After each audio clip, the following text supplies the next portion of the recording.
नमस्कार दोस्तों, जय श्री कृष्णा, जय श्री राधे। दोस्तों कैसे हैं आप सब? आई होप कि आप सब अच्छे होंगे।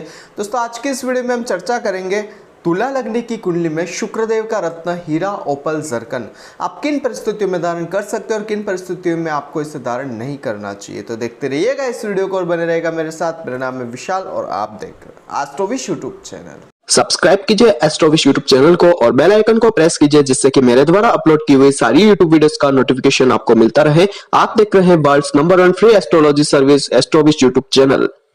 रत्न संबंधी जानकारी प्रदान करने से पहले यहाँ पर मैं आपको तुला लग्न और शुक्रदेव के बारे में कुछ साधारण सी बातें शेयर कर देता हूँ। तुला लग्न के स्वामी होते हैं शुक्रदेव और शुक्रदेव को यहाँ पर लग्नेश और इनकी एक राशि आती है अष्टम स्थान में, यानी कि अष्टमेश भी कहा जाता है। वैसे एक चीज़ ध्यान रखिएगा, लग्नेश को अष्टमेश का दोष नहीं लगता है। यहाँ पर शुक्रदेव आपकी इस कुंडली के लिए, तुला लग्न के लिए प्रथम और पहले राजयोग कारक ग्रह होते हैं जो जहाँ जाएंगे, जहाँ बैठेंगे वहाँ पर आपको अच्छे परिणाम प्रदान करते हैं। शुक्र की कुछ साधारण सी बातें यहाँ पर मैं आपसे शेयर कर देता हूँ, लेकिन उससे पहले तुला लग्न से रिलेटेड कुछ चीज़ें बता देता हूँ। तुला लग्न लग्नेश शुक्रदेव होता है, आपको अभी मैंने बताया। ये वायु तत्व वाली राशि होती है और यहाँ पर ये चर राशि होती है, यानी कि चर राशि का मतलब ये होगा कि इस राशि में अगर आप कोई भी अपना काम शुरू करते हैं तो वो काम चलता रहता है, उसमें आपको कई परेशानियां कम प्राप्त होती है लेकिन काम आपका अच्छे से चलता रहता है। तुला लग्न में कार्य करना काफ़ी अच्छे फायदे भी आपको प्रदान कर देता है कभी कभी। यहाँ पर मैं आपको कुछ शुक्र से रिलेटेड साधारण सी बातें शेयर कर देता हूँ। शुक्र की अगर उच्च राशि की बात करी जाए तो मीन राशि जो होती है वो शुक्र की उच्च राशि होती है। अब यहाँ पर एक चीज़ का ध्यान रखिएगा कि ऐशो आराम लग्जरियस लाइफ के स्वामी जो होते हैं शुक्रदेव, वो कहाँ गए हैं? देवगुरु बृहस्पति, यानी कि गुरुदेव के शरणों में जाकर वो उच्च के हुए हैं। तो यहाँ पर अगर आप इस चीज़ को कहीं से रिलेट करेंगे, अगर आप अच्छा पैसा कमाना चाहते हैं तो कहीं ना कहीं आपको कोई ना कोई ऐसी स्किल सीखनी होगी जिसको आप जनरेट करके आप जीवन में अच्छा पैसा भी अर्जित कर सकते हैं। शुक्र से रिलेटेड जो सारी चीज़ें हैं वो अपने जीवन में अर्जित कर सकते हैं। शुक्र की नीच राशि होती है कन्या राशि। अब कन्या राशि के लिए मैं एक चीज़ कहना चाहूँगा, शुक्रदेव जो है कन्या राशि में नीच तो हो जाते हैं लेकिन कन्या राशि के स्वामी बुधदेव होते हैं। कभी कभी बुध के साथ मित्रता भी इनकी हो जाती है और कभी कभी इनकी शत्रुता भी रह जाती है। यह चीज़ भी आपको ध्यान रखनी है। कुंडली के जिस किसी भी घर में शुक्र होते हैं वहां से जस्ट सामने वाले घर को प्रभावित करते हैं। शुक्रदेव कुंडली के चौथे घर में दिशा बली होते हैं, यहाँ पर इनको दिशा का बल प्राप्त होता है, यानी कि स्वतः ही बल होते हैं। स्थान बली यहाँ पर शुक्रदेव कहे जाते हैं। शुक्र अगर किसी जातक के जीवन में देखा जाए तो उसकी स्त्री यानी कि इसकी पत्नी के कारक होते हैं। शुक्र आपके जीवन में जो भी आपको लग्जरियस लाइफ, ऐशो आराम जो भी आपको प्राप्त होते हैं, जो भी आपके जीवन में सुख समृद्धि है, उसके कारक तत्व में आते हैं। शुक्र आपके अच्छी चीज़ें, जैसे कि अगर आप कोई वाहन परचेज किए है तो वाहन भी जो नया वाहन होता है, जो साफ सुथरा होता है, उसका कारक तत्व शुक्र के पास रहता है। फिल्म इंडस्ट्रीज जो है वो पूरी शुक्र के पास है। शुक्र जो है वो लग्जरियस चीज़ों पर अपना पूर्ण प्रभाव रखते हैं। अब कारों में अगर आप शुक्र को संभालेंगे तो जो सबसे ज्यादा कॉस्टली कारें होती है वो शुक्र के प्रभाव में आती है और जो नॉर्मल कारें होती है वो शनि के प्रभाव में आती है। यहाँ पर अगर आप कपड़े पहनते हैं, अगर आप प्रेस किए हुए कपड़े पहन रहे हैं, व्हाइट और शाइनिंगदार कपड़े अगर आप पहन रहे हैं तो यहाँ पर शुक्र का प्रभाव रहता है। वहीं अगर देखा जाए तो शुक्र आपके कपड़े का व्यापार पर अपना प्रतिनिधित्व रखते हैं। शुक्र जो है आपके ज्वेलरी के बिजनेस पर प्रतिनिधित्व रखते हैं। शुक्र ऐसी चीजों पर प्रतिनिधित्व रखते हैं जिनको पहनने से, यानी कि जो व्यक्ति अपनी मूलभूत सुविधाओं से ऊपर उठकर किसी भी चीज का कंज्यूम करता है उन सभी पर शुक्र का प्रभाव रहता है। तो यहाँ पर ये कुछ बातें मैंने आपको तुला लग्न और शुक्रदेव के बारे में बताई। कुंडली आपके सामने ड्रॉ हो चुकी है, आप देख सकते हैं। कुंडली से एक चीज यहाँ पर मैं आप सभी से कहना चाहूंगा, किसी भी रत्नों को धारण करने से पहले आपको अपनी कुंडली का विश्लेषण अवश्य करवाना चाहिए, क्योंकि बिना कुंडली विश्लेषण करवाए अगर आप कोई भी रत्न धारण करते हो तो वो आपको जीवन में कहीं ना कहीं नुकसान प्रदान कर सकता है। कैसे? यहाँ पर देखिएगा कि कोई भी रत्न धारण करने से पहले आपको उसकी डिग्री वाइज कैपेबिलिटी देखनी होती है, उसकी अवस्था देखनी होती है, उसकी षडबल में स्थिति क्या है, उसकी दृष्टि संबंध क्या है, दूसरे ग्रहों के साथ युति संबंध क्या बना हुआ है, दूसरे ग्रहों के साथ नक्षत्र संबंध क्या है, जिस प्रयोजन से आप उस ग्रह को धारण कर रहे हैं, यानी कि उस रत्न को धारण कर रहे हैं, उस प्रयोजन वाली कुंडली में वो क्या प्रोमिस कर रहे हैं, या फिर जिस ग्रह को आप धारण कर रहे हैं उस ग्रह की उस राशि में स्थित होने पर दूसरे ग्रहों के साथ तात्कालिक मैत्री ग्रह क्या बनी हुई है, नक्षत्र संबंध क्या बने हुए, सारी चीज़ें देखने के बाद आप कोई रत्न धारण करते तो आपको कहीं ना कहीं अच्छे परिणाम प्राप्त होते। तो यहाँ पर एक बार पुनः आपसे निवेदन है कि बिना कुंडली विश्लेषण करवाए आपको कोई भी रत्न धारण नहीं करना चाहिए। और अगर आप अपनी कुंडली का विश्लेषण मुझसे कराना चाहते हैं या फिर यह जानना चाहते हैं कि आपके लिए फेवरेबल स्टोन कौन सा है, या फिर आप ये जानना चाहते हैं कि आपके जीवन में कब आपको अच्छे से व्यापार चलेगा, व्यापार में आपको तरक्की कब मिलेगी, कब आपको नौकरी प्राप्त होगी, नौकरी में पदोन्नति कब मिलेगी, प्रमोशन कब होगा, कब आपका ट्रांसफर होगा, या फिर आप ये जानना चाहते हैं कि आपको कब वैवाहिक जीवन का सुख मिलेगा, आपकी लव मैरिज होगी या अरेंज मैरिज होगी, या फिर आपको संतान प्राप्ति होगी, या फिर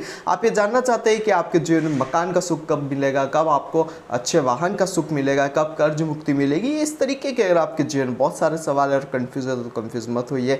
नीचे स्क्रीन पर मेरे कॉन्टैक्ट नंबर आ रहे हैं, आप उस पर कॉन्टैक्ट करिए और अपनी कुंडली का विश्लेषण मुझसे अवश्य कराइएगा। अगर आपको ये वीडियो पसंद आती है, इस वीडियो को दूसरे लोगों के साथ शेयर अवश्य करें और चैनल को सब्सक्राइब करना मत भूलिएगा। शुरू करेंगे तुला लग्न की कुंडली में। लग्न शुक्रदेव का रत्न हीरा, ओपल और जरकन, ये 3 रत्न होते हैं। ये चीज़ आप ध्यान रखिएगा। आप किन परिस्थितियों में धारण कर सकते हैं और किन परिस्थितियों में आपको इसे धारण नहीं करना चाहिए।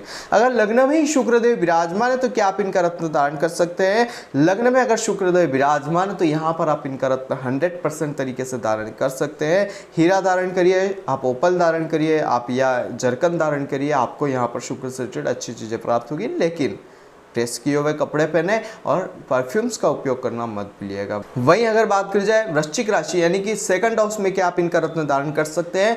लग्नेश धन भाव में गए हुए हैं, यहाँ पर आप इनका रत्न धारण करके धन वृद्धिदायक अपना समय ला सकते हैं और पारिवारिक जीवन का उच्च क्वालिटी का सुख अपने जीवन में प्राप्त कर सकते हैं। शुक्र यहाँ पर आपको अच्छे परिणाम देते हुए मिलने वाले हैं। वही बात करी जाए आपके तीसरे स्थान में, क्या तृतीय स्थान में आपको इनका रत्न धारण करना चाहिए?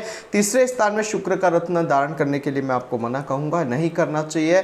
और यहाँ पर आप इनके शुक्र के व्रत कर सकते हैं, शुक्र के मंत्र का जप करें, शुक्र की चीजों का दान करें, आपके लिए अच्छी चीजें जीवन में रहने वाली है। बात करी जाए चतुर्थ स्थान में, जहां पर सुख स्थान होता है, यहाँ पर शनिदेव की राशि आती है। शनि और शुक्र मित्र है, अगर साथ में विराजमान हो जाते हैं, दृष्टि संबंध हो जाते हैं, तो यहाँ पर धारण किया हुआ आपका हीरा, ओपल, जरकन जीवन में शानदार परिणाम आपको प्रदान करने वाला रह सकता है। ये चीज आपको ध्यान रखनी है।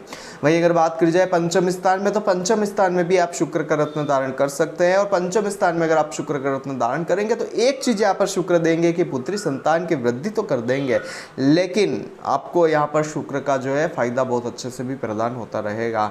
टीन एज वाले को यहाँ पर पंचम स्थान में शुक्र का रत्न धारण करने से पहले थोड़ा विचार करना चाहिए, क्योंकि यहाँ पर शुक्र अगर आप एक्टिव कर देते हैं तो आपकी पढ़ाई में आपका मन डिस्ट्रैक्ट कर देगा और लव लाइफ की ओर आपको, या फिर गंदे शुक्र की तरफ, नशे की तरफ आपको थोड़ा आकर्षित यहाँ पर शुक्र की स्थितियाँ कर सकती है। बात करी जाए यहाँ पर छठे घर में आप क्या इनका रत्न दान कर सकते हैं? शुक्र यहाँ पर उच्च राशि के होते हैं और 6, 8, 12 के स्वामी भी है। अगर आप नौकरी करना चाहते हैं, नौकरी में आपको परेशानियाँ प्राप्त हो रही है, आप नौकरी करके विदेश जाना चाहते हैं, सरकारी नौकरी प्राप्त करना चाहते हैं, और अगर गुरुदेव बृहस्पति की स्थिति यहाँ पर अच्छी है, गुरुदेव बृहस्पति कहीं ना कहीं अच्छी स्थिति में विराजमान है, तो यहाँ पर आप इनका रत्न शुक्र का धारण कर सकते हैं। अच्छी स्थिति आपको जीवन में प्राप्त होगी।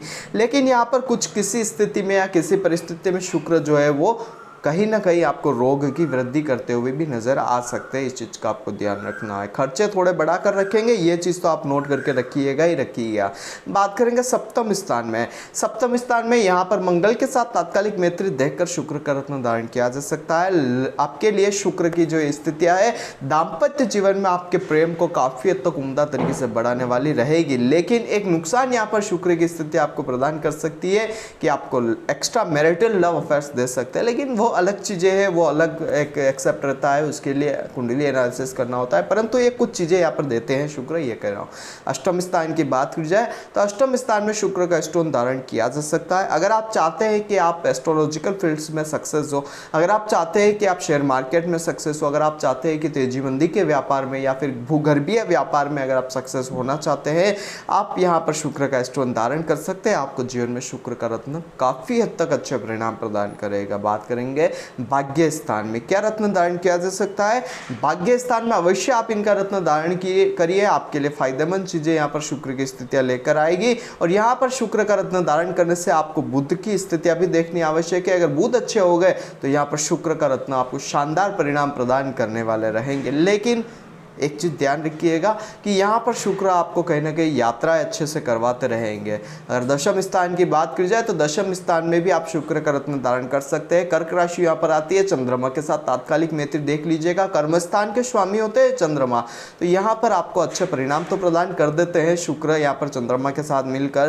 परंतु एक चीज़ का आपको ये ध्यान रखना है कि शुक्र आपको माइंड को डिस्ट्रैक्ट कर सकते हैं। पैसा थोड़ा कर्ज वगैरह या खर्चे वगैरह बढ़ाने का काम यहाँ पर शुक्र की स्थितियाँ कर सकती है। उसके लिए अलग स्थितियां देखनी आवश्यक है। बात करी जाए 11th हाउस में, बिल्कुल आप यहाँ पर धारण कर सकते हैं। यहाँ पर आय वृद्धिदायक शुक्र रहेंगे, इच्छाओं की पूर्ति करने वाले शुक्र रहने वाले हैं और यहाँ पर आपको हमेशा प्रॉफिट जनरेट करने वाले शुक्र रहेंगे, पैसा अच्छे से आपको ला कर देंगे। 12वें स्थान की बात करी जाए तो 12वें स्थान में आपको शुक्र का रत्न जो है धारण नहीं करना चाहिए। यहाँ पर शुक्र जो है वो नीच के हो जाते हैं। अगर बुध की इनके ऊपर तात्कालिक दृष्टि पड़ जाए या फिर बुध की इनके साथ कहीं ना कहीं से युति संबंध बन जाए तब आप इनको रत्न धारण कर सकते हैं। लेकिन उस स्थिति में आपको ध्यान रखना है कि अगर आप विदेश सेटलमेंट करना चाहते हैं, विदेश में जाना चाहते हैं, तब आप इनका रत्न धारण करें तो आपके लिए अच्छी चीजें रह सकती है। अन्यथा ये सारी चीजें आपके जीवन में शुक्र का 12वें स्थान में रत्न धारण करना नुकसानदायक रह सकता है। यहाँ पर कर्ज वृद्धिदायक ये समय रहेगा और हो सकता है आपको आपके जीवन में 12वें स्थान का शुक्र जो है काफी हद तक परेशानियां भी लेकर आ जाए। यहाँ पर हो सकता है शुक्र 12वें स्थान में विराजमान होकर खर्चे बढ़ा दे, विदेश में कहीं ना कहीं आपका जेल योग भी बना सकते हैं। ये अलग अलग स्थितियां निर्मित होगी, इसके लिए आपको कुंडली का विश्लेषण करवाना आवश्यक रहेगा। तो ओवरऑल यहाँ पर मैंने आपको बताया कि आपको तुला लग्न की कुंडली में शुक्र का रत्न हीरा उपल जरगन किन परिस्थितियों में धारण करना चाहिए और कब नहीं करना चाहिए। तीसरे, छठे, 8वें, 12वें स्थान को छोड़कर आप शुक्र का रत्न धारण कर सकते हैं, लेकिन उसके लिए भी आपको दृष्टि संबंध, युति संबंध, डिग्री वाइज कैपेबिलिटी, अवस्था, षडबल, नक्षत्र, प्रयोजन, तात्कालिक मैत्री, सारी चीजें देखने आवश्यक है। उसके पश्चात ही आप इस रत्न को धारण करेंगे तो अच्छा रहेगा। तो इसलिए अपनी कुंडली का विश्लेषण आप कोई भी रत्न धारण करें उससे पहले अवश्य करवाना चाहिए। यहाँ पर अगर आप अपनी कुंडली का विश्लेषण करवाना चाहते हैं तो नीचे स्क्रीन पर मेरे कॉन्टैक्ट नंबर आ रहा है, आप उस पर कॉन्टैक्ट कर करवा सकते हैं। आज की वीडियो बस इतना ही, कल फिर मिलेंगे एक नई वीडियो के साथ, एक नई टॉपिक के साथ। अगर आपको वीडियो पसंद आती है इस वीडियो को दूसरे लोगों के साथ शेयर अवश्य करें और चैनल को सब्सक्राइब करना मत भूलिएगा। कल फिर मिलेंगे नए वीडियो के साथ, एक नए टॉपिक के साथ। तब तक के लिए जय श्री कृष्णा, जय श्रीनाथ जी बाबा की। आई होप कि मेरे द्वारा बताई गई जानकारी आपके लिए हेल्पफुल और महत्वपूर्ण रही होगी। अगर आपको ये वीडियो पसंद आती है तो इसे दूसरों के साथ भी शेयर कीजिए, जिससे कि दूसरे लोग भी इस चीज का फायदा उठा सके। दोस्तों बने रहिए इस चैनल के साथ। मेरा नाम है विशाल और आप देख रहे हैं एस्ट्रोविश यूट्यूब चैनल। जय श्री कृष्ण।